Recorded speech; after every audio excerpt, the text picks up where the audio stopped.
Luz y sal, hermanos. Vamos a comenzar nuestra clase pidiéndole a Dios que nos envíe su Espíritu Santo para que nos ayude a comprender, a entender y a hacer vida aquello que nos quiere transmitir el día de hoy, por medio de su sagrada y su bendita palabra, en el nombre del Padre, del Hijo y del Espíritu Santo. Amén.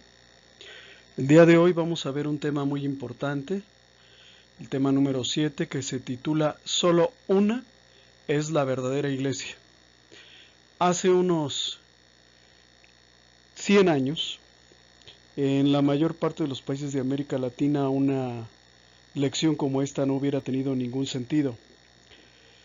O sea, solo había una iglesia. Todavía hace unos 30 años te subías a un taxi y decías, lléveme por favor a la iglesia, y siempre te llevaba enfrente de una iglesia católica. El día de hoy te subes a un taxi y le dices, lléveme por favor a la iglesia, y te pregunta cuál de todas, ¿verdad? Te pregunta si la iglesia católica, la mormona, la adventista, la bautista, ya no sabe el taxista a dónde dirigirse. Por eso nuestra lección el día de hoy es muy importante, porque vivimos en una época de mucha confusión religiosa, de mucha desobediencia, de mucha desunión, de mucha división y de mucho pecado.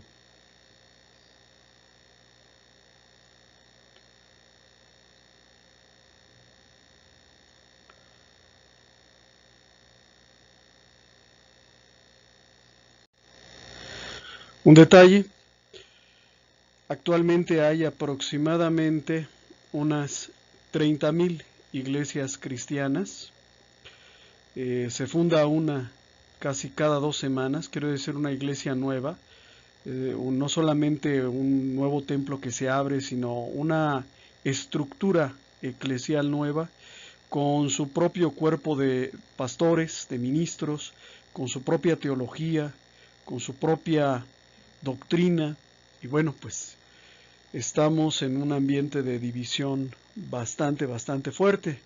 Yo no sé cómo sea ustedes en sus comunidades o si ya lo percibieron, pero les hablo de mi comunidad. Aquí en la parroquia La Guadalupana, diócesis de Ecatepec, Estado de México, México, habemos aproximadamente unos 5,000 habitantes. Y para esos 5,000 habitantes hay una iglesia, que es la iglesia católica, pero hay aproximadamente entre 6 y 8 sectas, cada una de las cuales compite con las otras para convertirse en el eje, en el centro de reunión de todos aquellos que se consideran cristianos pero no católicos. Entonces la situación es verdaderamente caótica. No se prevé que sea diferente en el futuro. Lo más seguro es que en el futuro haya más división, más sectas, que cada quien funde su propia religión, que cada quien funde su propio cuerpo eclesial, que cada quien divida a su modo y bajo sus propias posibilidades al cuerpo de Cristo. En la fotografía vemos a un hombre, ¿verdad?, a un pastor protestante parado en una plaza pública, tratando de fundar una nueva secta, tratando de encontrarse con ese católico que no conoce su propia fe, tratando de encontrarse un incauto, ¿verdad?, listo para caer en sus redes y bueno, pues con él formar una nueva religión de la cual él pueda incluso hasta obtener una ganancia. Por ahí hace unos años se decía que con 400 personas que tú logres meter a una secta, pues ya se vuelve un super negocio, porque el 10% de lo que ganen es tuyo. Entonces hay división, y lo más seguro es que haya división en el futuro, ¿verdad? De aquí a unos 30 años, ¿cuál es el panorama que se espera? Bueno, pues que va a haber una secta enfrente de otra secta, y va a ser tan grande la división que las personas prácticamente no van a saber qué pasa con esto de la religión. Va a cundir el indiferentismo religioso, probablemente entre los musulmanes también un poco a reunir a todos estos que hoy se están saliendo de la Iglesia Católica, que están siendo enseñados a odiar a la Iglesia Católica, y que cuando descubran que fueron objeto de un fraude no van a regresar a la Iglesia Católica, sino que van a buscar otra cosa, y probablemente ahí estén los musulmanes listos para captarlo. Eso lo decía el teólogo Fernando Casanova. Él decía, los hijos de todos esos que se están saliendo hoy de la Iglesia Católica van a ser musulmanes algún día. Entonces, pues bueno, quizás sea un poco jugarle al futuro, pero yo creo que para todos nosotros salta a la vista la división que padece nuestra fe en nuestros días, y por eso este tema es muy importante, ¿verdad? Porque estamos hablando de la verdadera iglesia de Cristo. Cristo no fundó miles, solo fundó una, y es importante que sepamos cuál es esa iglesia que Cristo fundó. Algunas personas dicen que todas las religiones son iguales o que todas las iglesias son iguales porque en todas se adora a Dios y en todas se te enseña a buscar a Dios con un corazón puro. Esto parece cierto, se oye llamativo y muchos incautos han caído en este tipo de argumentos. Sin embargo, es profundamente falso, porque pretender que todas las religiones o que todas las iglesias son buenas para llegar a Dios es admitir en la práctica que el sí y el no son lo mismo, que la verdad y la mentira son lo mismo. Es como si tú fueras en una carretera y al llegar a un punto de la carretera hubiera dos caminos que se abrieran frente a ti, uno a la izquierda y otro a la derecha, y que alguien te dijera, mira, da lo mismo, vete a la izquierda o vete a la derecha, vas a llegar al mismo punto, y no es cierto. Por uno vas a llegar y por el otro te vas a perder. Ahora bien, veíamos en nuestras clases de primer grado que la verdad solo puede ser una. De dos proposiciones sustancialmente contrarias, forzosamente solo una debe ser verdad, en tanto que la otra es falsa. Por ejemplo, ustedes se paran y me preguntan, ¿eres tú Alejandro? Y yo les digo, sí, soy Alejandro. Un segundo después llega otra persona que no escuchó la respuesta cuando me lo preguntaron por primera vez y me pregunta, ¿eres tú Alejandro? Y les digo, yo no soy Alejandro. Entonces, sobre el mismo tema les dije dos cosas diferentes, dos cosas contrarias. No puede ser que yo sí sea Alejandro y que no sea Alejandro. Forzosamente, una de las dos frases que dije es verdadera y la otra es falsa. Es decir, o yo me llamo Alejandro de verdad, o en verdad no me llamo Alejandro y mentí cuando hablé la primera vez. Entonces, tenemos que entender esto porque en la actualidad, como vivimos en una época de relativismo, en donde una cosa es verdad o mentira de acuerdo a lo que le parezca a la persona, pues decimos que cada quien tiene su verdad. Yo tengo mi verdad, tú tienes tu verdad. Si eso es verdad para ti, respetable. Si esto es verdad para mí, pues respétame. Y no, la mentira no tiene derecho a existir. Entonces, no se puede consentir que la verdad y la mentira sean exactamente lo mismo y que las dos sean igualmente válidas y que las dos sean igualmente útiles, y menos aún útiles en orden a nuestra salvación. ¿Sí?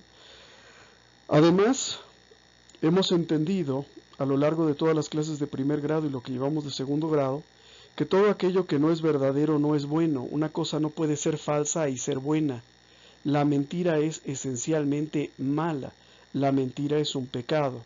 Ahora bien, tú y yo somos cristianos, somos discípulos de Cristo. Cristo es el camino, la verdad y la vida. Nuestro Dios es la verdad misma. Si nuestro Dios es la verdad misma, pues tenemos que honrar esa verdad, tenemos que buscarla, tenemos que seguirla, tenemos que adorarla y no separarnos de ella. Es decir, el tema de la verdad es un tema importante entonces, porque tiene que ver con la esencia misma de Dios. No es un tema sin importancia, no es un tema secundario, no es una discusión bizantina.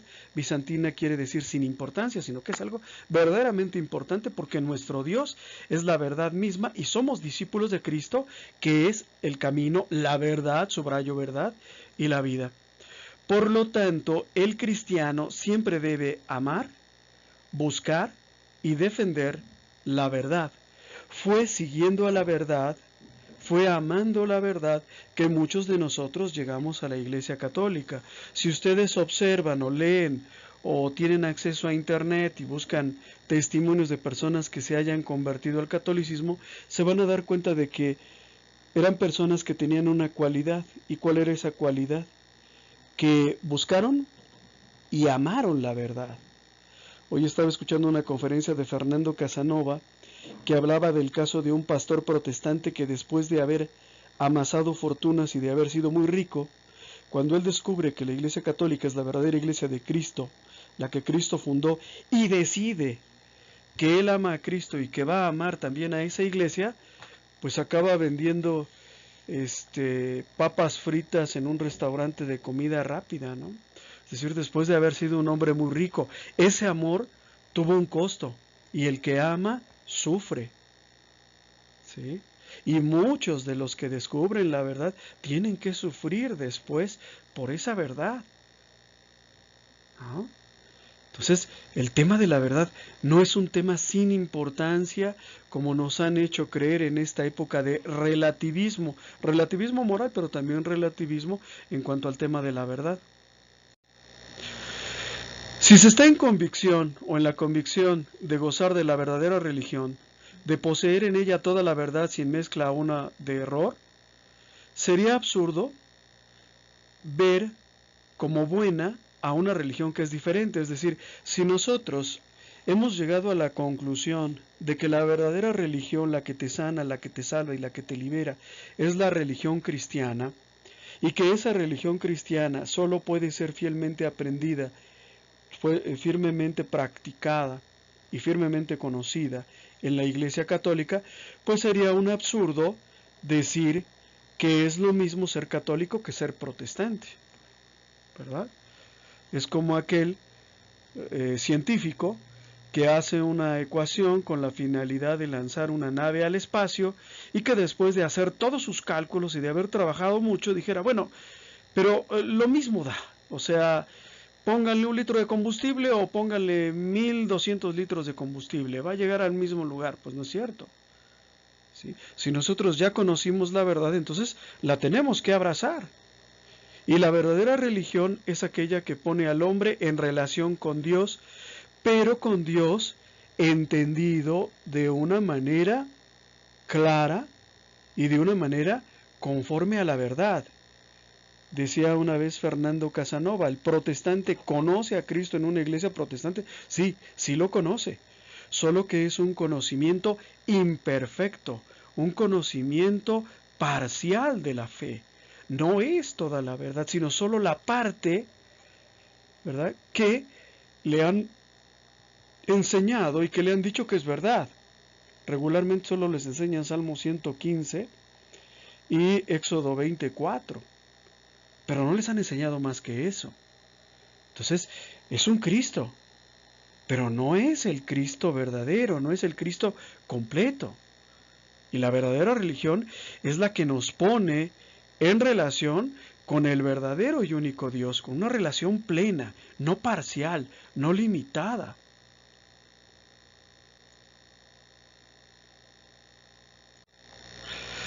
Vamos a ver los antecedentes históricos de la Iglesia cristiana. Hemos visto a lo largo de todas estas lecciones que la religión cristiana es una iniciativa que parte de Dios, parte del hecho de la comunicación que Dios, no el hombre, establece con Abraham. De aquí parte nuestra fe. Dios se comunica con el hombre, Dios se comunica con Abraham. Abraham no quiere comunicarse con Dios. Es Dios quien se hace el encontradizo, es Dios quien se presenta a Abraham e toma la iniciativa para dialogar con el hombre en la persona de Abraham. De aquí arranca la historia de la salvación hasta desembocar en la redención de nuestro Señor Jesucristo, que a su vez funda la verdadera y única iglesia. ¿Para qué funda Cristo la verdadera y única iglesia? Para que continúe su obra salvífica hasta el fin de los tiempos. Para eso nuestro Señor Jesús reúne del resto fiel de Israel, del resto fiel que está entre las naciones, del resto fiel que hay en todos los pueblos, y con ellos funda su iglesia. Ahora bien, a esta iglesia que arranca de la iniciativa salvífica de Dios y que tiene como principal protagonista y fundador a Cristo, a esta iglesia es a la que le corresponde legítimamente llamarse religión cristiana. Y por eso conviene distinguir. ¿Por qué? Porque ahorita hay miles de sectas que dicen ser una religión cristiana. Les voy a contar un poquito de historia, ¿sí? ¿Por qué los protestantes nunca dicen que son protestantes? ¿Por qué, aunque saben plenamente que son adventistas, que son presbiterianos, que son bautistas y que cada uno de ellos pertenece a una secta distinta, por qué nunca te lo dicen, al menos no en una primera instancia? Tiene que ver con una enseñanza que les diera Juan Calvino. A diferencia de Lutero, Juan Calvino fue el primero que se dio cuenta de que lo que estaba sucediendo en el siglo XVI no era una reforma de la Iglesia Católica, sino el surgimiento de una nueva religión. Por eso Juan Calvino, más que discutir con el Papa o conversar con el Papa, a él lo que le va a interesar es darle cuerpo y doctrina a la nueva religión que estaba surgiendo. Y Juan Calvino se dio cuenta desde el principio que había un problema con el protestantismo, y era que después de haberse salido de la Iglesia Católica, cada uno estaba formando su propia secta. Por eso Juan Calvino, y en la ciudad de Ginebra, que hasta la fecha la ciudad de Ginebra es una ciudad en la que se celebran muchas conferencias de paz, conferencias internacionales, Juan Calvino aprovechaba cualquier oportunidad para convocar a coloquios, reuniones, debates y encuentros con la finalidad de reducir la división en el campo protestante. Y una de las conclusiones a las que llegaron en estas reuniones, estoy hablando de hace casi 500 años, fue precisamente esta: cuando vayamos a algún lugar, tú no vas a decir que eres anglicano, no vas a decir que eres presbiteriano, no vas a decir que eres valdense, no vas a decir que eres luterano, vas a decir que eres cristiano. De esa manera tú y yo vamos a proyectar una apariencia de unidad que en la vida real no tenemos. A eso se debe que tú vayas al templo evangélico y preguntes, ¿ustedes qué son? Y te van a decir, somos cristianos. Después vas con los pentecostales y les preguntas, ¿y ustedes qué son? Y te van a responder exactamente lo mismo. Solo hasta que tú ya estés bien metido en la secta, ¿verdad?, que hayas tenido algún progreso, que hayas demostrado una cierta lealtad o capacidad para convertirte en el embaucador de otros, ahí sí ya se te va a decir con toda propiedad que nosotros somos cristianos, pero que no nos parecemos a los de la tienda de enfrente, sino que nosotros somos presbiterianos, adventistas, bautistas, anglicanos, lo que sea. ¿Sí? Entonces hay que aprender a distinguir, porque pues esto de la religión se ha vuelto todo un tianguis.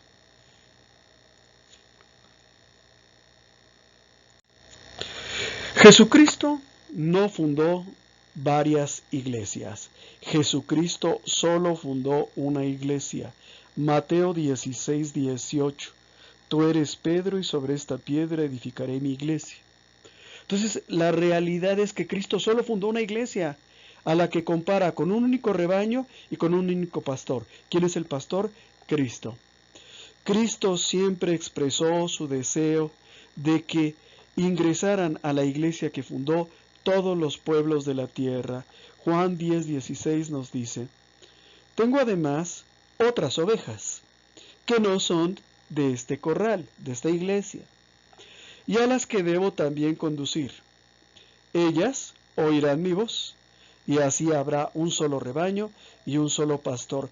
Este es el deseo de Cristo, que seamos uno solo, no miles, no que cada quien funde su grupo, su congregación o su secta. Un solo rebaño y un solo pastor, un solo cuerpo y una sola cabeza. Por lo tanto, surge aquí para ti y para mí un problema. ¿Y cuál es ese problema? Pues que hay miles de iglesias que se dicen ser cristianas. Todos decimos ser la verdadera iglesia de Cristo.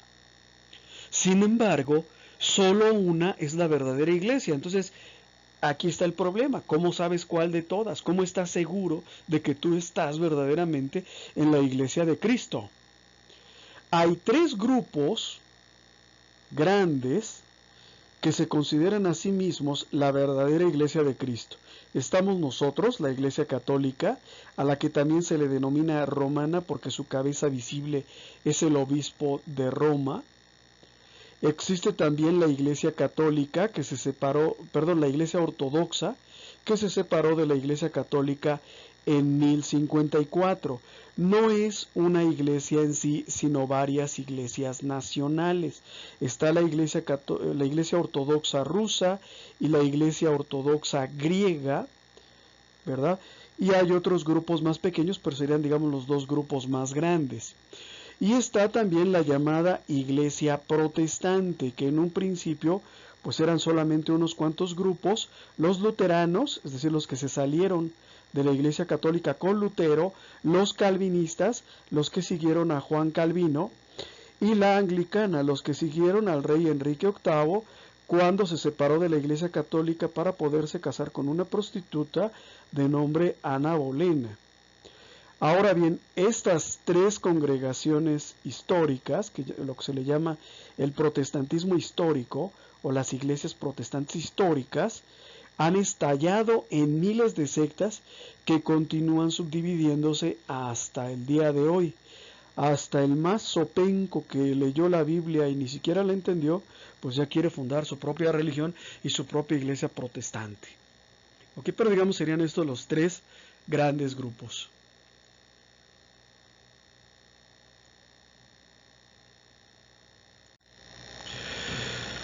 Vamos a ver que existen diferentes maneras de entender lo que es la iglesia como sistema, como entidad jerárquica, como cuerpo, ¿sí?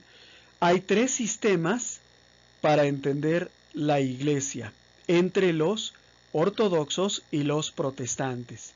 Un sistema es el liberalismo. Liberalismo viene de liberal, de libertad. Entienden los liberales, o los que conciben a la iglesia desde el punto de vista liberal, entienden que Cristo instituyó una religión, pero no una iglesia. Es la clásica pregunta que te hace el protestante. ¿En qué parte de la Biblia dice que la iglesia de Cristo se llama iglesia católica? Pues es eso. Entienden que Cristo instituyó una religión, pero no una iglesia, por lo que cada quien es libre de congregarse donde quiera o incluso no congregarse y practicar su fe individualmente. Esto les permite liberarse de toda autoridad, ¿verdad? Si no me gusta, no me tratan bien aquí, no me dicen lo que me agrada, pues me voy a otro lado, de todo mandato, de todo dogma, da lo mismo, mira, aquellos creen en el rapto, estos no, y de toda otra forma de culto. Mira, ya celebran un revedo de Eucaristía, acá solo bailan y cantan y gritan, pues me voy para allá.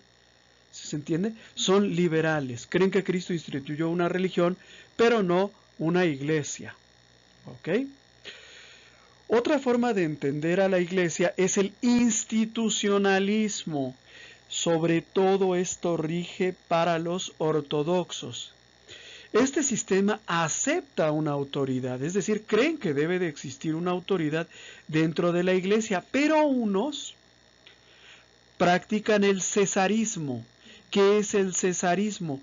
Que la máxima autoridad de la iglesia debe ser también la persona que detenta la máxima autoridad en la vida civil, o sea, el rey o el emperador. Este es el caso, por ejemplo, de la iglesia anglicana. La autoridad suprema de la iglesia anglicana es la reina Isabel de Inglaterra. Cuando ella fallezca, bueno, pues entonces será el príncipe Carlos, que para entonces será rey y será máxima autoridad de la iglesia anglicana. Lo mismo, ¿verdad? En la iglesia ortodoxa rusa, pues la máxima autoridad durante mucho tiempo fue el zar, ¿no? Y en Grecia pues se dio algo parecido, es decir, ellos dependen de la autoridad civil, ellos aceptan. La iglesia no puede ser un caos, tiene que haber una autoridad. Los que practican el cesarismo pues quieren que sea el presidente de la república. Pero otros dicen no, en la iglesia como en el mundo debe de haber democracia, es decir, todos nosotros tenemos que votar y elegir a aquellos que habrán de ser nuestros jefes también en cuanto a la fe, es decir, son los que votan. Y hay grupos, ¿verdad? Decía Fernando Casanova, cuenta que en alguna ocasión él estaba en una reunión de pastores y que un pastor aprovechó esa reunión para plantearle a todos sus hermanos conocedores de la fe protestante, un problema moral fuerte. Y comenzaron a discutirlo y a debatirlo, y al último hubo uno que dijo, bueno, ¿esto es bueno o malo? Pues no lo sabemos. Y alguien dijo, bueno, pues vamos a votar. Y ganó que era bueno. Dice, entonces yo me puse a pensar que decidíamos lo que era bueno y lo que era malo en una votación. ¿Sí me entiendes? Imagínate lo que sería de la Iglesia Católica si eligiéramos al Papa por votaciones. Pues nada más ponte a pensar cuando se eligen naciones o presidentes de naciones, cómo hay siempre acusaciones de fraude. Pues imagínate, ¿no? Una elección universal, ¿qué nos propondrían? ¿Qué nos ofrecerían? Pues a lo mejor alguno nos diría, bueno, pues yo les ofrezco, ¿verdad?, que ya no sea pecado el aborto.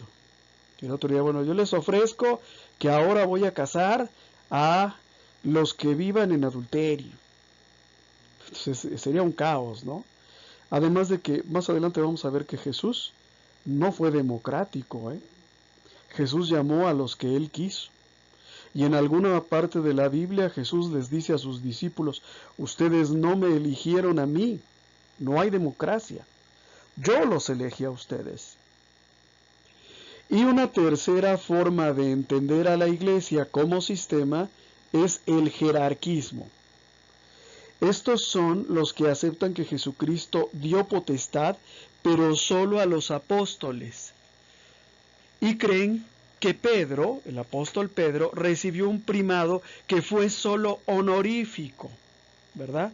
Son los que dicen, Jesús es la piedra angular y Pedro, Cefas, es la piedrita, chiquita, ¿verdad?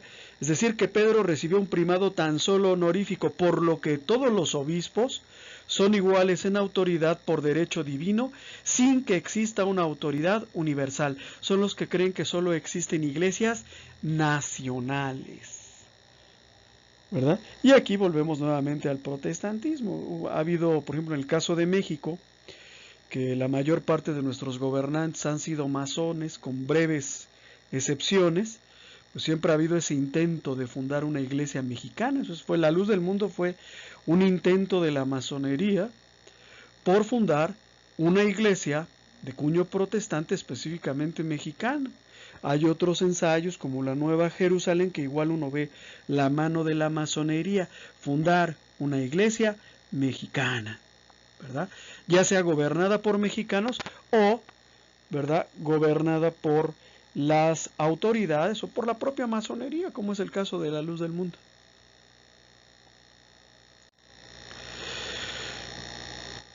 Este problema de la verdadera iglesia de Cristo es un problema que no es pequeño y tampoco es un problema nuevo.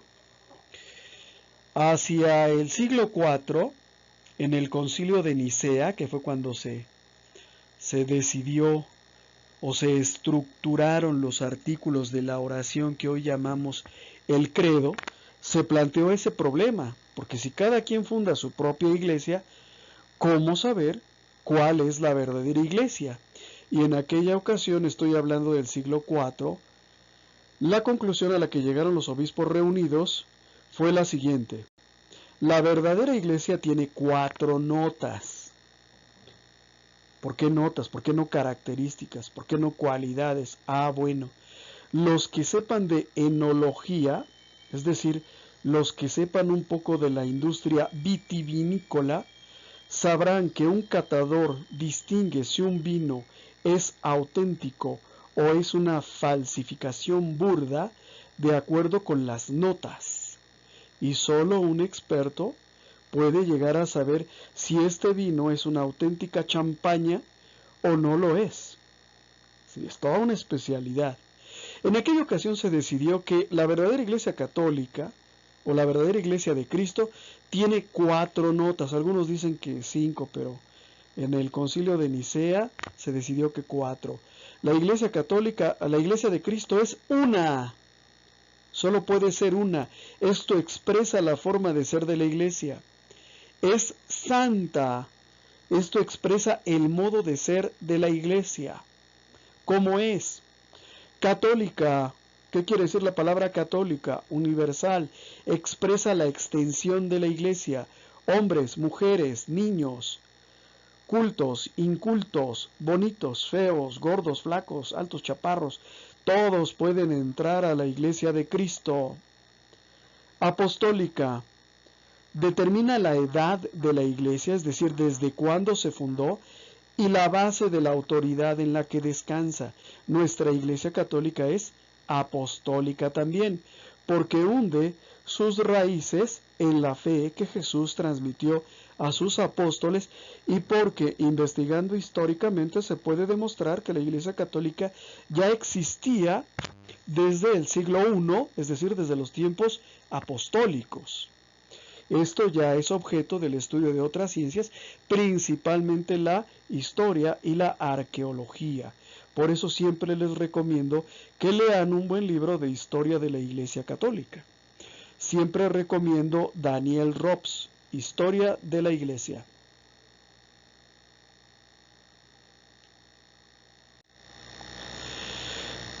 Vamos a ir abordando cada uno de estos sistemas para ir viendo qué nos dice la palabra de Dios en cuanto a cada uno de ellos e irlos sopesando para ver qué tanto de correcto tiene o no tiene cada uno de estos sistemas. Contra el sistema liberal, que pretende prescindir de toda autoridad en la Iglesia, tenemos a nuestro Señor Jesucristo, que en Marcos capítulo 3 nos dice: Jesús subió al monte y llamó a los que Él quiso, ¿verdad? No se lanzó ningún proceso electoral, no pidió autopropuestas. Él unilateralmente, antidemocráticamente, llamó a los que Él quiso, y estos fueron los que se reunieron con Él. Fue así como instituyó a los 12, a los que llamó también apóstoles, para que estuvieran con Él y para enviarlos a predicar, dándoles poder para echar demonios.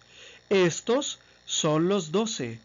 Simón, a quien puso por nombre Pedro, Santiago y su hermano Juan, hijos de Zebedeo, a quienes puso por sobrenombre de Boanerges, que quiere decir hijos del trueno. Imagínate el carácter que tendría, ¿verdad? Santiago y Juan, como para que Jesús los llamara hijos del trueno.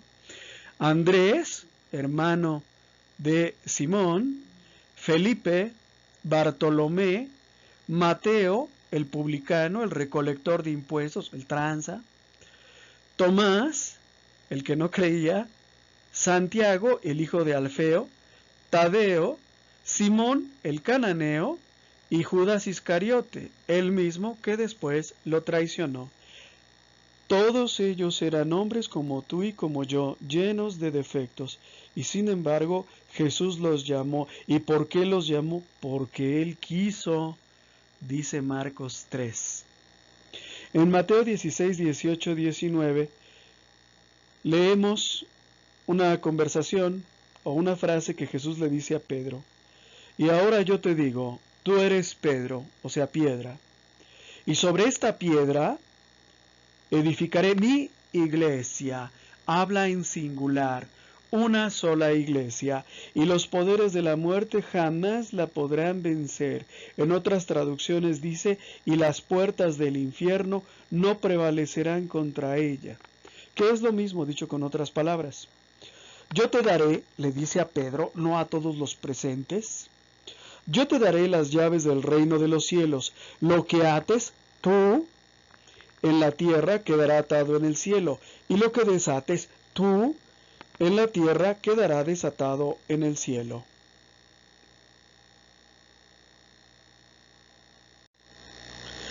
Contra el cesarismo, que pretende que sean los gobernantes temporales quienes también gobiernen a la iglesia, tenemos lo que nos dice Jesús en Mateo capítulo 20, versículos 25 al 27.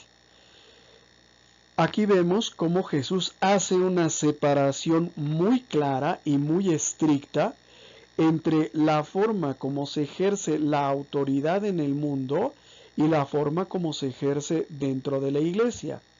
También separa la forma como se establece la autoridad en el mundo por elecciones, por golpe de estado, por lo que sea, y la forma como se establece la autoridad dentro de la iglesia. Mateo capítulo 20 nos dice: Jesús los llamó y les dijo: ustedes saben que los gobernantes de las naciones actúan como dictadores, como déspotas, y los que ocupan cargos abusan de su autoridad. Pero no será así entre ustedes. Entre ustedes la autoridad deberá ser ejercida de un modo distinto para algo distinto y se adquirirá de un modo distinto. No será así entre ustedes. Al contrario, dice Jesús, el que de ustedes quiera ser grande, que se haga el servidor de ustedes. Y si alguno quiere ser el primero entre ustedes, que se haga el esclavo de todos. Hagan como el Hijo del Hombre, que no vino a ser servido sino a servir y dar su vida como rescate por muchos. Aquí vemos una diferencia, una línea clara que Jesús establece con los gobiernos del mundo. Entonces, no tendría ningún sentido que nosotros buscásemos al presidente de la República para que gobernase la iglesia. Sería un absurdo. No deberíamos de permitirlo jamás. Y las veces que los reyes, los gobernantes han tenido injerencia en la iglesia, han ocurrido cosas muy malas y cosas muy tristes. Las páginas más tristes de la historia de la iglesia ha sido cuando los gobernantes temporales se entrometen en la vida de la iglesia imponiendo papas, imponiendo obispos, imponiendo sacerdotes. Entonces, aguas. A Dios lo que es de Dios y al César lo que es del César. Pero que no te engañen. Hay cosas que son de Dios y el César se las quiere tomar. En el caso de nosotros como católicos, llevamos siglos luchando contra gobernantes que nos quieren dominar, que nos quieren manipular, que nos quieren controlar. La iglesia no es una democracia, la iglesia no es democrática porque Jesús dejó establecido un sistema de gobierno que se perpetúa por sucesión, no por elección, no por convención, no por sorteo, no por insaculación, no por encuesta como lo hacen los políticos. Vamos a ver qué le dice San Pablo a Tito. Le dice San Pablo a Tito: te dejé en Creta, yo te dejé a ti, no todos nosotros te dejamos a ti, sino yo te dejé a ti en Creta para que solucionaras tú, no para que le dieras a otros, sino para que tú solucionaras los problemas existentes. Y tú, con la autoridad que yo te he dado, pusieras presbíteros, ancianos, sacerdotes. Es decir, San Pablo le da poder para que él nombre sacerdotes en todas las ciudades. Y lo vas a hacer de acuerdo con mis instrucciones, no como tú quieras, no como se te antoje, no como diga el pueblo, no como digan los ricos de la ciudad, sino de acuerdo a como yo te dije. ¿Esto es democracia? No, hermanos, sino todo lo contrario. Es una forma de gobierno, ¿verdad?, que no es democrática, sino que es de un cuño distinto. Ahora vamos a hablar un poco acerca del primado de Pedro. Déjenme decirles un poco de historia. Mateo 16:18, tú eres Pedro y sobre esta piedra edificaré mi iglesia. Regularmente esta cita, Mateo 16:18, la usamos mucho en el debate con los hermanos protestantes para hacerles ver que solo hay una verdadera iglesia, que es la iglesia católica, porque está edificada sobre la autoridad que Jesús concediera a Pedro. Así la usamos, o así es como, digamos, esta cita la vemos con mucha frecuencia utilizada en nuestros días. Sin embargo, la primera vez que se utilizó no fue para discutir con los protestantes. La primera vez que esta cita bíblica vino a colación fue en el siglo V, cuando Constantino, ¿verdad?, se convierte al cristianismo. Déjenme decirles una cosa. Para nosotros los católicos, Constantino no es ningún santo. Para los ortodoxos sí, pero para nosotros no. Constantino se convierte al cristianismo para darle estabilidad a su reino.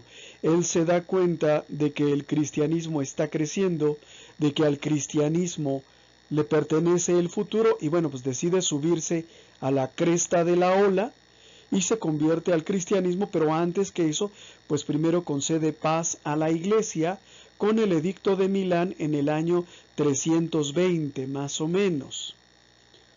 ¿Sí? Pero todo esto lo hizo por interés. De hecho, se dice que Constantino solo se bautizó en su lecho de muerte. ¿Sí? Pero había una cosa también muy particular.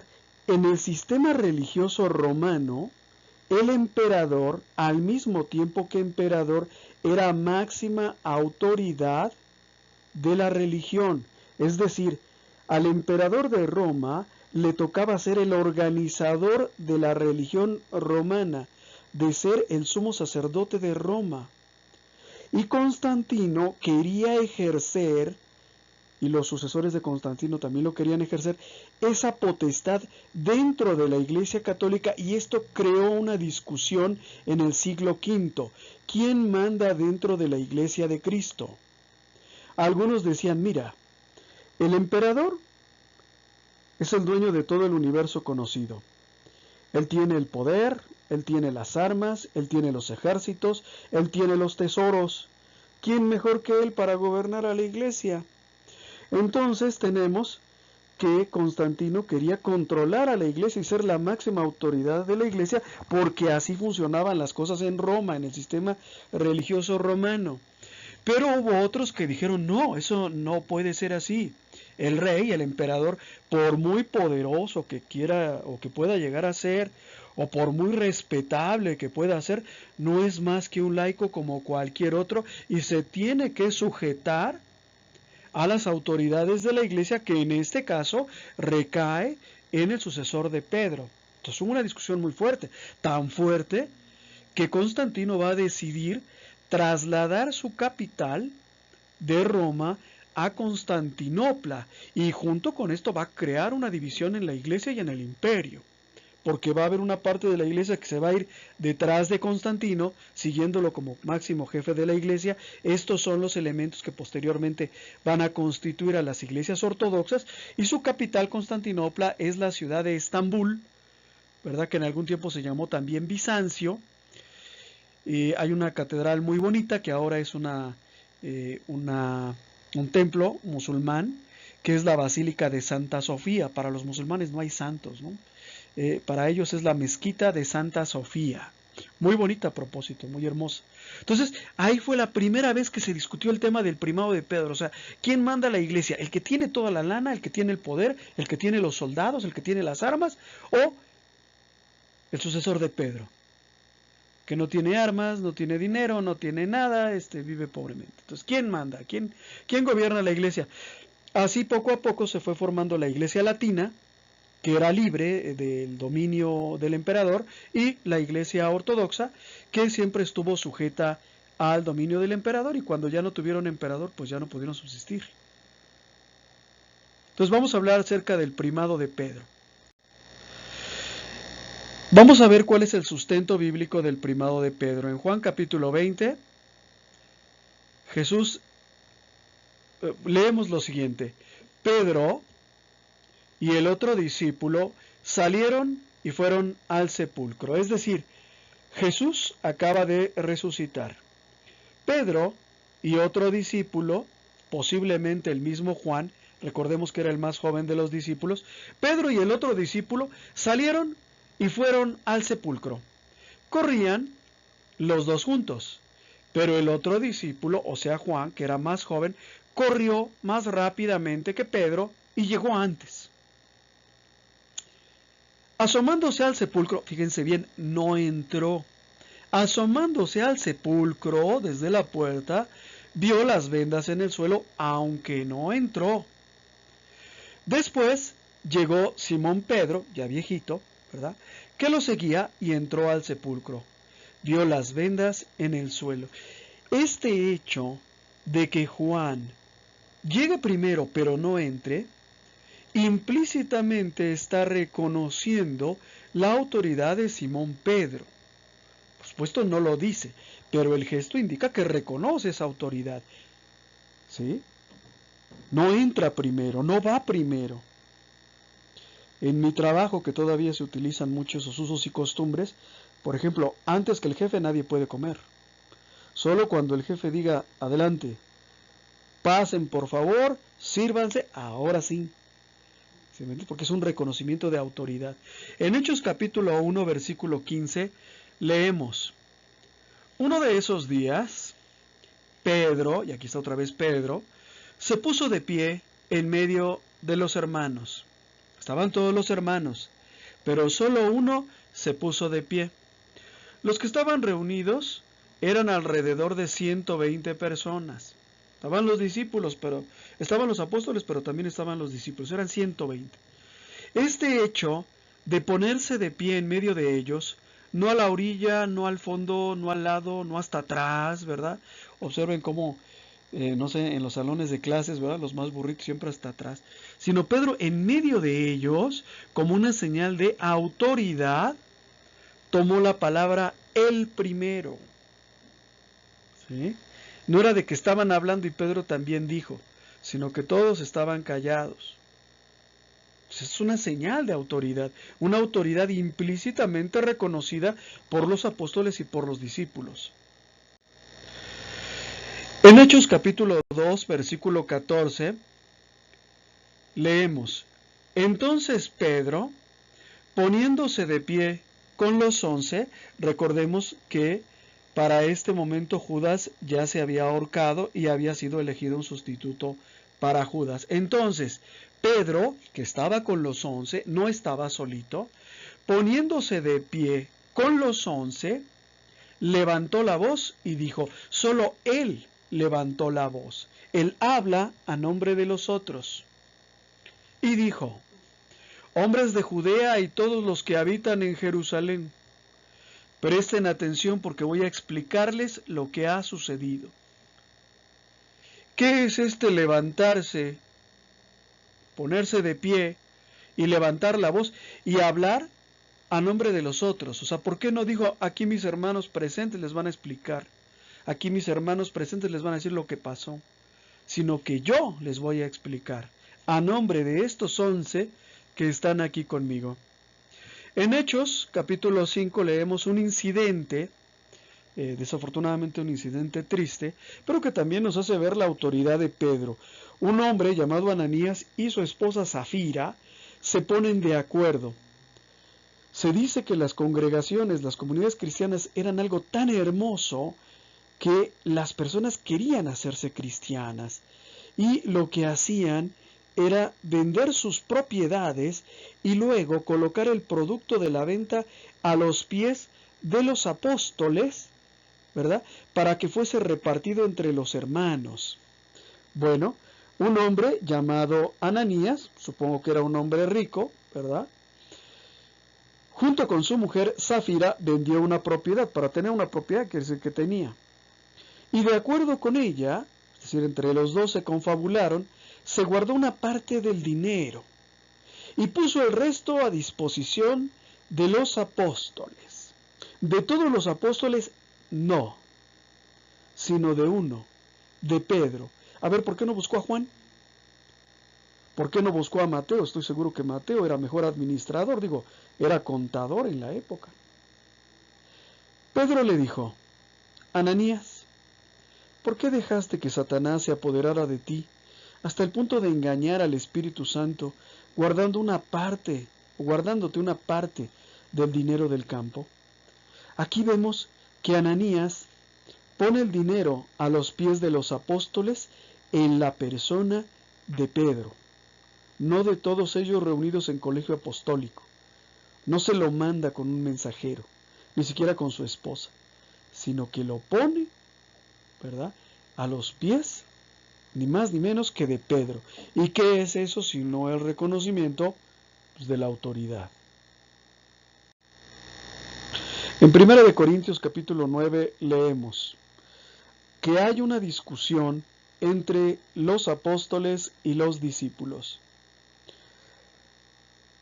la discusión es por el tema de las mujeres, ¿verdad? Si es correcto o no es correcto que se lleven a las mujeres a sus viajes apostólicos. Ahorita a nosotros nos parece es una discusión tonta, pero en la época era una discusión muy importante, porque podían morir. San Pablo mismo, ¿verdad?, estuvo varias veces en peligro de muerte, fue golpeado, apedreado, encarcelado. Entonces surge una discusión y uno de los apóstoles dice: ¿acaso no tenemos derecho a comer y a beber? ¿A viajar en compañía de una buena mujer cristiana, como lo hacen los demás apóstoles, los hermanos del Señor, Santiago y Juan, es decir, familiares del Señor, y el mismo Pedro? O sea, aquí él utiliza como argumento que Pedro, el príncipe de los apóstoles, se ha casado y viaje con su mujer. ¿Sí? Entonces, lo pone, digamos, como argumento. Y esto es importante porque le reconoce implícitamente una autoridad. En 1 Corintios capítulo 1, versículo 12, leemos un regaño que San Pablo le hace a los cristianos. Había mucha confusión y las personas regularmente, cuando escuchaban el Evangelio, se volvían seguidores, pero no de Cristo, sino de aquella persona que les hubiese revelado a Cristo Jesús. Se enamoraban de Cristo, pero en la persona de aquel que les hablaba de Cristo. Por eso comenzaron desde el principio a surgir sectas.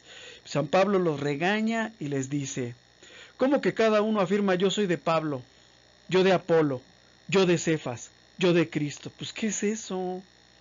Pero aquí observemos un detalle. Pablo, Apolo y Cefas son tres figuras puramente humanas que son puestas a un mismo nivel que el de Cristo. Es decir, hay un reconocimiento de autoridad de Pablo, de Apolo, pero también de Pedro. ¿Sí? Ahora sí que tenía su propia corriente, su propia secta. Y San Pablo los corrige y les dice: no es así. ¿Acaso Cristo está dividido? ¿O acaso yo fui crucificado por ustedes? ¿O Pedro fue crucificado por ustedes? Pues no. A ver.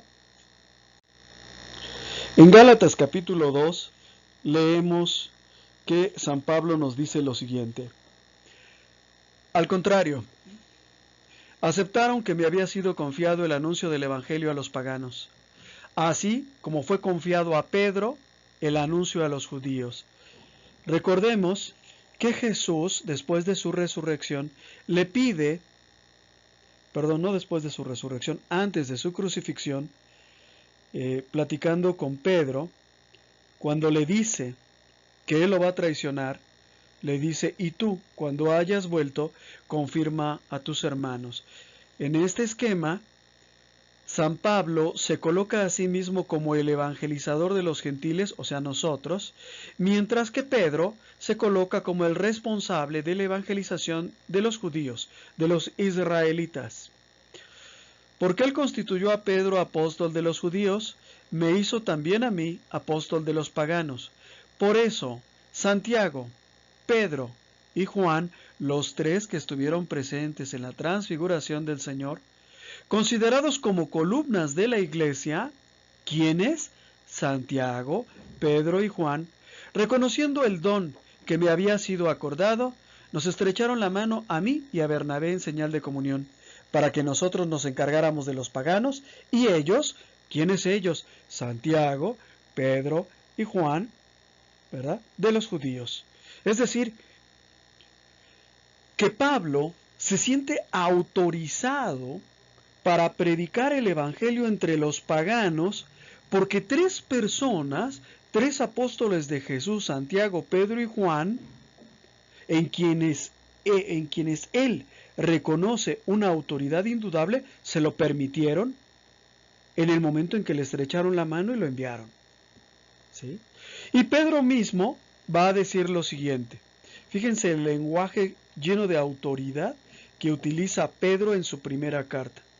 Exhorto a los presbíteros, es decir, no les ruego, no les suplico, sino los exhorto, es decir, les mando a los presbíteros que están entre ustedes, siendo yo presbítero, anciano, como ellos, y testigo, porque yo fui testigo de los sufrimientos de Cristo y copartícipe de la gloria que va a ser revelada, es decir, espero la revelación de la gloria de Cristo, su parusia.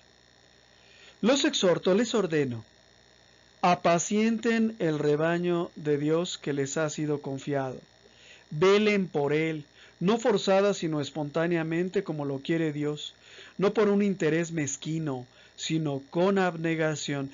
Estas frases están cargadas de autoridad.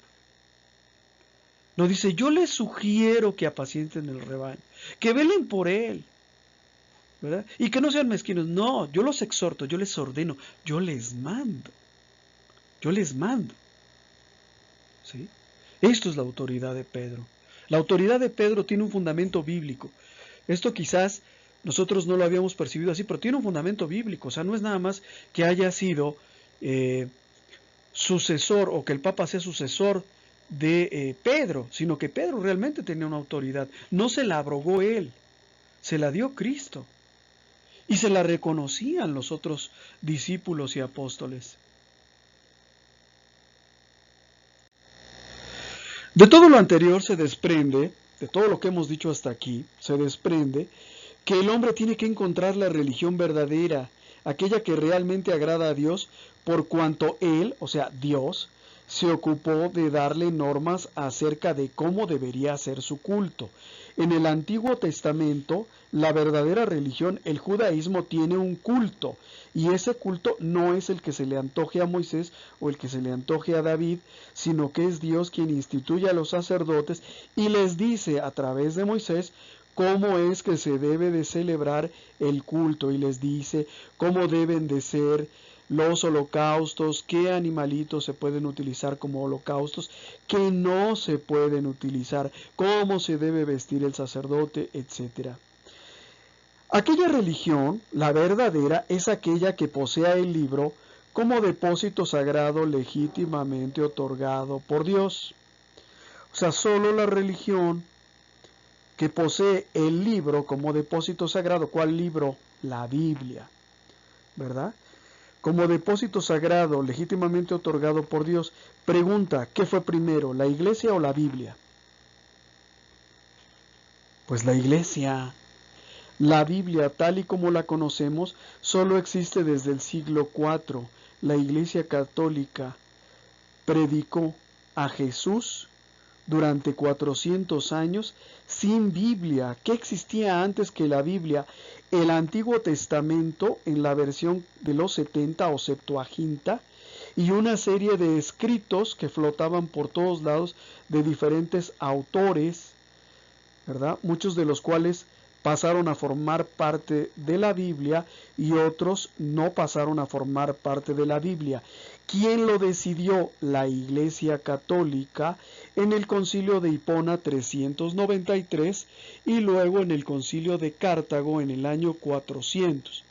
Entonces fíjate bien, aquellos que basan su religión en la Biblia están hablando de la Biblia que formó la Iglesia Católica. Es decir, la Biblia surgió en el seno de un pueblo, en el seno de una iglesia, y esa iglesia es la Iglesia Católica.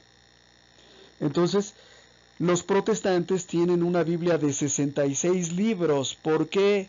Porque Lutero le quitó 7 libros a su Biblia protestante, en cambio nosotros tenemos uno de 73. Vamos a ver una cosa y vamos a reflexionarlo también de la siguiente manera. Jesús demostró ser el Mesías. ¿Sí lo demostró? ¿Cómo?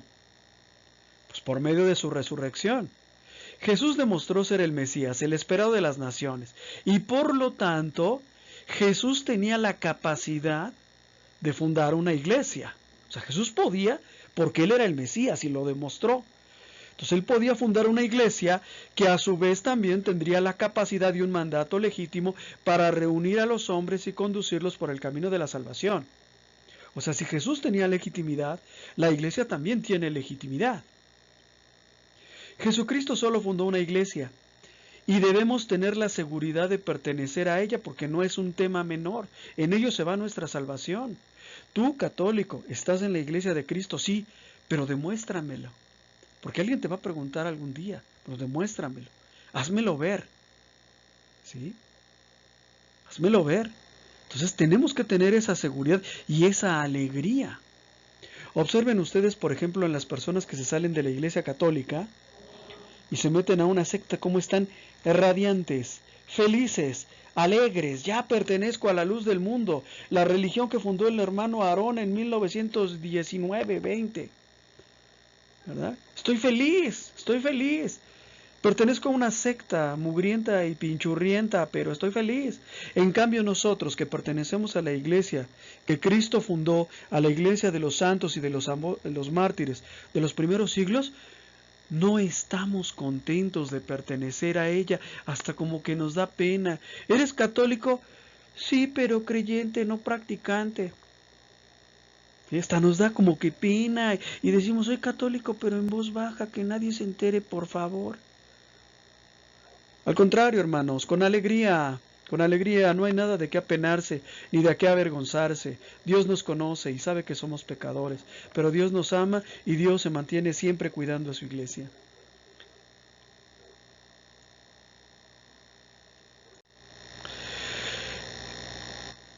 La única manera de saber cuál es la verdadera iglesia es examinarlas a todas, a las 30,000 que existen, buscando cuál es la que reúne las 4 notas que la delinean tal como la quiso y la definió su divino fundador, es decir, Cristo. Una, santa, católica y apostólica. Tenemos que buscar entre estas, bueno, no hay una cifra realmente. Nosotros decimos 30,000, pero hay quien dice 40,000 y hay quien dice 80,000. Pero entre las 30,000 iglesias que se dicen cristianas, tenemos que buscar una que tenga estas 4 cualidades, que sea una, santa, católica o universal y apostólica. Y la tenemos que buscar. ¿Sí? La iglesia católica es la única que reúne estas 4 notas. Hermanos, por más que griten, que bailoteen, que difamen, que engendren odio, la iglesia católica es la iglesia de Cristo. Y eso es indudable. Y vamos a ver cómo es que la iglesia católica sí reúne estas 4 notas que el Concilio de Nicea definió como la clave para conocer a la verdadera iglesia.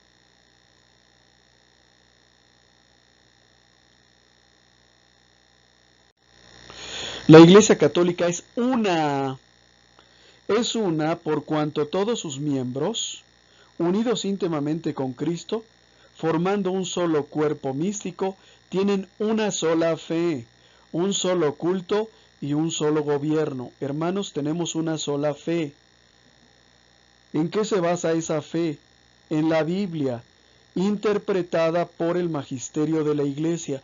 Yo no puedo enseñar lo que yo quiera o lo que yo crea. En la palabra de Dios hay muchas cosas que me contradicen a mí, que me ponen en entredicho, pero no puedo enseñar algo distinto. Si yo fuera homosexual, de todos modos les tendría que enseñar a ustedes que la homosexualidad es pecado. Si yo fuera adúltero, les tengo que decir con todo el dolor de mi corazón que el adulterio es un pecado. ¿Por qué no les digo lo que me conviene o lo que yo quiera? ¿O por qué no mejor les pregunto quiénes quieren irse conmigo a practicar una fe nueva tal y como yo la entiendo? Pues porque no se puede. ¿Sí? Aquí hay una sola fe, un solo culto. ¿Cuál es ese culto? Si yo veo que acá cantan unas canciones y allá cantan otras, es la Eucaristía, la Sagrada Eucaristía es el centro, el eje, el alma de la vida espiritual del católico. Solo tenemos un culto. Sí, pero allá tocan música y cantan canciones muy bonitas. Sí, pero no fue ese el culto que estableció Jesús. Y tenemos un solo gobierno. ¿Cuántos obispos hay en tu diócesis? 1. ¿Cuántos papas hay? 1. No hay 2. ¿Sí? No les pregunto cuántos sacerdotes hay porque ahí sí se sabe que hay muchos, ¿no? y en todo el mundo pues también debe de haber muchos obispos, pero en términos de autoridad, en mi diócesis solo hay un obispo y un papa. Entonces la iglesia es una, verdaderamente una, y eso se ve y se percibe.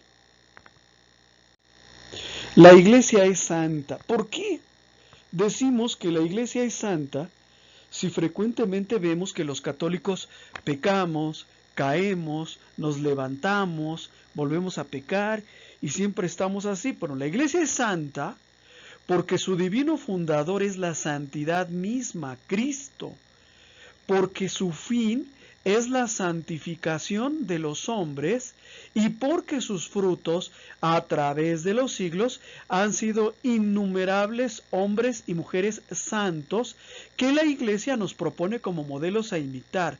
Si tú y yo no somos santos, ¿sí?, entonces no somos fruto de la Iglesia, somos fruto de otra planta. Espero que no sea de la cizaña. Pero los frutos de la iglesia son frutos de santidad. Por eso en la iglesia católica sí se guarda memoria de todos aquellos hombres y mujeres que murieron por amor a Cristo, por testificar su fe en Cristo Jesús. También entre los protestantes hay quien muera por Cristo y pasa frecuentemente, ¿eh? Pero ¿qué sucede? Sucede que su memoria se pierde. ¿Sí? ¿Y por qué para ustedes los católicos es tan importante recordar quién fue San Francisco, quién fue San Martín de Porres, quién fue Santa Rosa de Lima? ¿Por qué no lo olvidan de una vez? Pues porque la Iglesia nos los propone como modelos a imitar. ¿Por qué? Porque son frutos maduros, frutos logrados de la Iglesia, no como tú y como yo, que tal vez somos frutos podridos de la Iglesia. Frutos rancios, agrios. ¿Sí? Entonces la iglesia es santa por eso.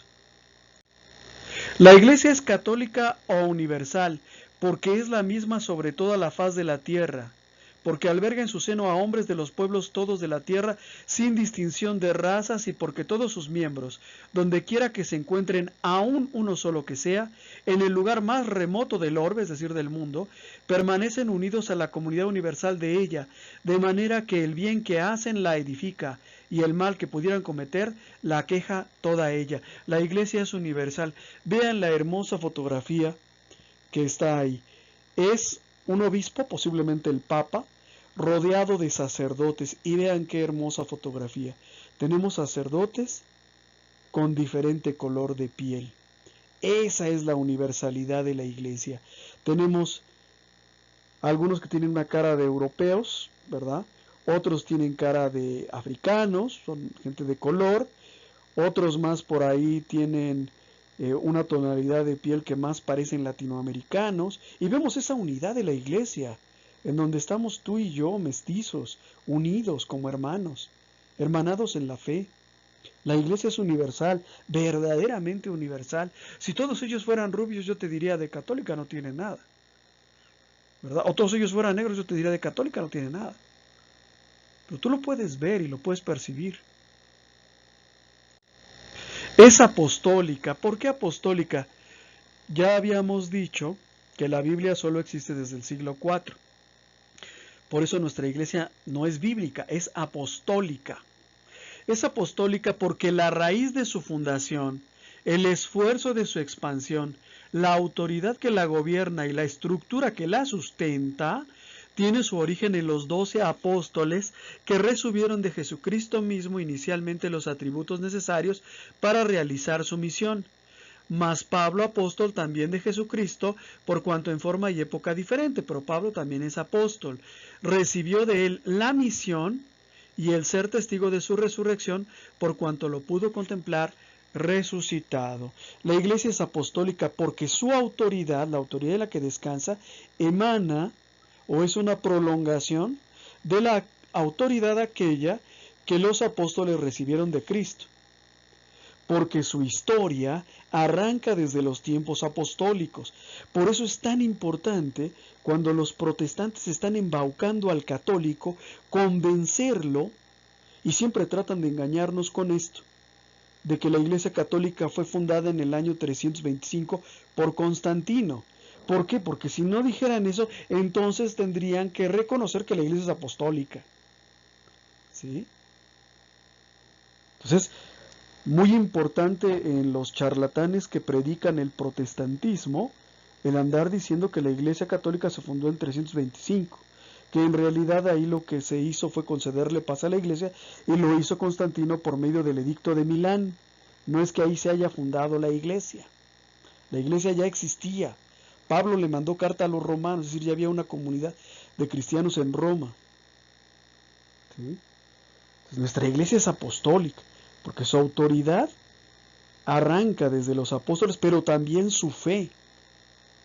Porque mientras que no hubo un libro escrito, es decir, mientras que no se sistematizó qué libros iban a integrar la Biblia, lo más importante era la palabra de los apóstoles.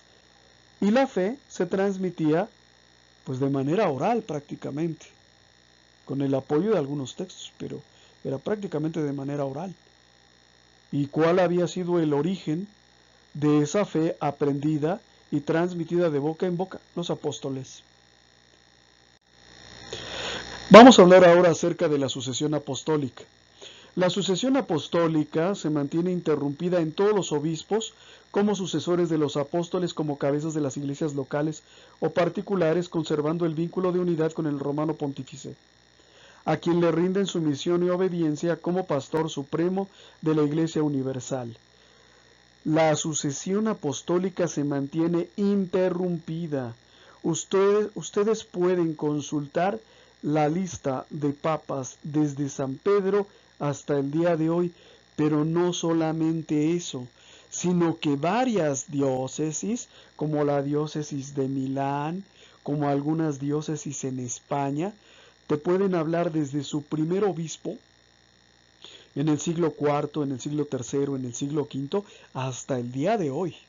Y eso, mis hermanos, es historia, es comprobación de la autenticidad de la Iglesia Católica.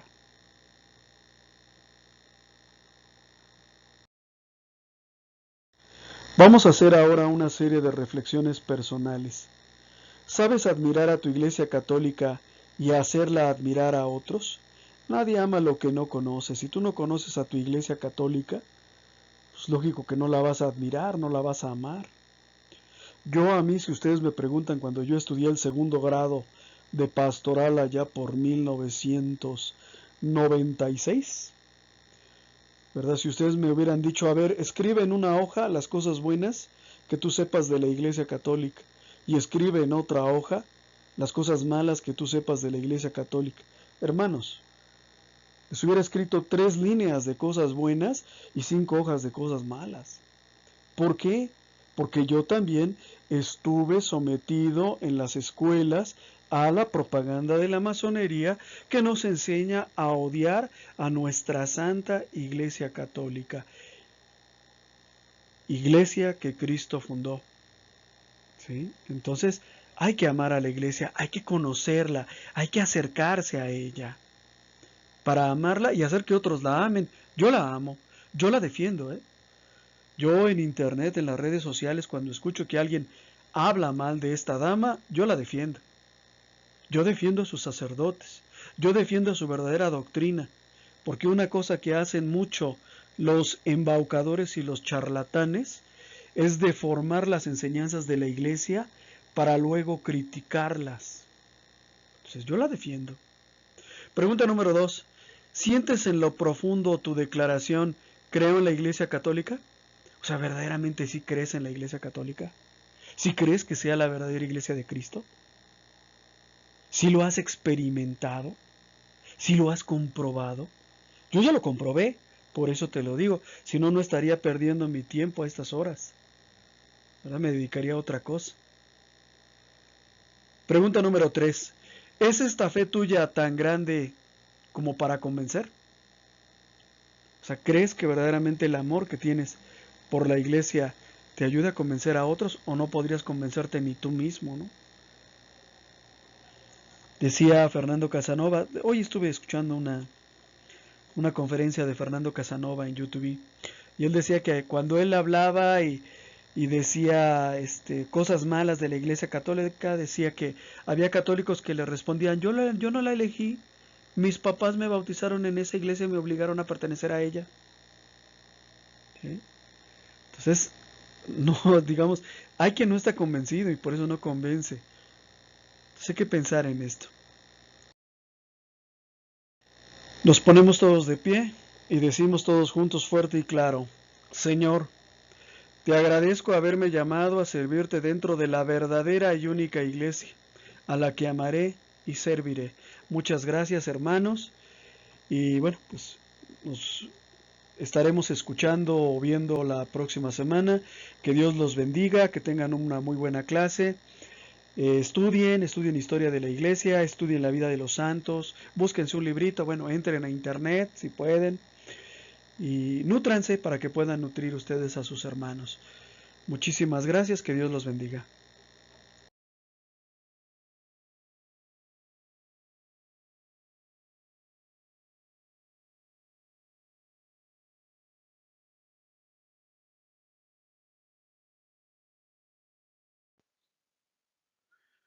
Muchas gracias por tu atención, esperamos que este video haya sido de tu agrado. Nuestro trabajo se mantiene gracias a las aportaciones de amigos y benefactores. Si nace de tu corazón hacer alguna aportación y tienes posibilidad de hacerlo, aquí te dejo mis datos bancarios. Si no puedes hacer alguna aportación, con una oración es más que suficiente. Que Dios te bendiga y muchas gracias.